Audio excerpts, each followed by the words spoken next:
Let's mic देश का मिजाज नॉर्थ ईस्ट।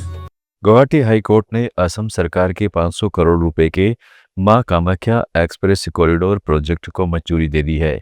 अदालत ने कहा है कि इससे मंदिर या उसके आसपास के पवित्र जल स्रोतों को कोई खतरा नहीं होगा।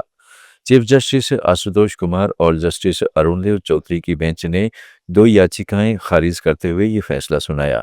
इनमें याचिकाकर्ताओं ने मंदिर की प्राचीन संरचना और पर्यावरण को नुकसान पहुंचाने की आशंका जताई थी। कोर्ट ने राष्ट्रीय जल विज्ञान संस्थान और आईआईटी गुवाहाटी की रिपोर्टों का हवाला दिया जो प्रोजेक्ट को सुरक्षित बता रही हैं। सरकार ने आश्वासन दिया कि काम आईआईटी की अनुमोदित डिजाइनों के मुताबिक ही होगा। त्रिपुरा के राज्यसभा सांसद राजीव भट्टाचार्य ने अगरतला और गुवाहाटी के बीच हाई स्पीड या सेमी हाई स्पीड ट्रेन की मांग की है ताकि राज्य की रेल कनेक्टिविटी बेहतर हो सके और यात्रा का समय कम हो सके। उन्होंने कहा है कि तेज रेल सेवाएं छात्रों, व्यापारियों और मरीजों तथा पर्यटकों और कामकाजी पेशेवरों को फायदा पहुंचाएंगी। साथ ही त्रिपुरा को पूर्वोत्तर भारत से मजबूती से जोड़ेंगी। आज त्रिपुरा रेल के जरिए देश के सभी महानगरों से जुड़ चुका है, लेकिन अगरतला गुवाहाटी के बीच मौजूदा यात्रा समय अभी भी लंबा है, जो शिक्षा, स्वास्थ्य, व्यापार और पर्यटन जैसे क्षेत्रों को प्रभावित करता है। उधर अरुणाचल प्रदेश के चांगलांग जिले में अवैध कोयला खनन के आरोप में भूविज्ञान एवं खनन विभाग के नामसाई के वाईसाली निवासी पालिन मोरन के खिलाफ खरसांग पुलिस स्टेशन में एफआईआर दर्ज कराई गई है। इसमें अवैध खनन, अवैध खनिजों के परिवहन, राज्य संसाधनों की चोरी और रॉयल्टी की चोरी जैसे आरोप लगाए गए हैं। नवंबर 2025 में केंद्र और राज्य की टीमों ने खरसांग में 36 कोयले लदे वाहनों को रोका था, जहां मोरन ने स्वामित्व का दावा किया और सीजीएसटी एक्ट के तहत जुर्माना देकर वाहनों को रिहा कराया। बाद में राज्य जांच में पता चला कि खरसांग क्षेत्र में कोई वैध खनन परमिट या ट्रांजिट पास जारी नहीं हुआ था। इससे कोयले को अवैध माना गया और राज्य को राजस्व हानि हुई। पुलिस अब आपूर्ति श्रृंखला और अवैध कोयले को जीएसटी दस्तावेजों से वैध दिखाने की साजिश की जांच की जा रही है।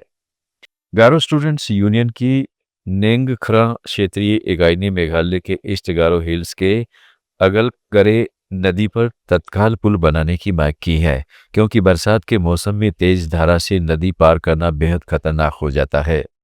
यूनियन ने मुख्यमंत्री को ज्ञापन दिया, जिसमें बताया गया है कि लोक निर्माण विभाग ने करीब 15.5 करोड़ रुपए की लागत का अनुमान लगाया है, लेकिन इसकी आधिकारिक मंजूरी का इंतजार है। यूनियन ने कहा है कि स्थानीय लोगों की मुश्किलों को देखते हुए पुल का निर्माण जल्द शुरू किया जाए ताकि उनकी परेशानियां कम हो सकें। उन्होंने मुख्यमंत्री से अपील की कि संबंधित अधिकारियों को निर्देश दें और फंड आवंटित करें ताकि इस महत्वपूर्ण परियोजना पर काम तेजी से आगे बढ़ सके। मणिपुर के उखरूल सहित विभिन्न क्षेत्रों में आगजनी और गोलाबारी से फिर हालात तनावपूर्ण हो गए हैं।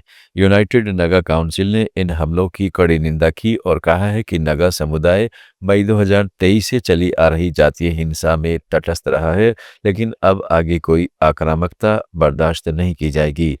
समाज अपनी भूमि संस्कृति की रक्षा के लिए सख्त कदम उठाएगा।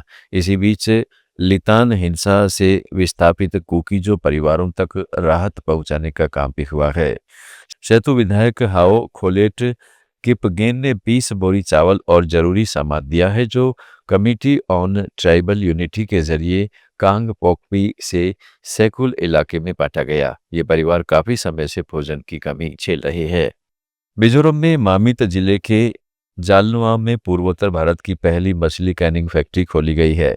इस प्लांट से स्थानीय मछली किसानों के लिए बाजार संपर्क मजबूत होंगे और आय के नए अवसर खुलेंगे। मत्स्य पालन, कृषि, सिंचाई एवं जल संसाधन मंत्री लालरिन लियाना वनलाल रुआता ने इसे राज्य के औद्योगिक परिदृश्य में नया मील का पत्थर बताया है।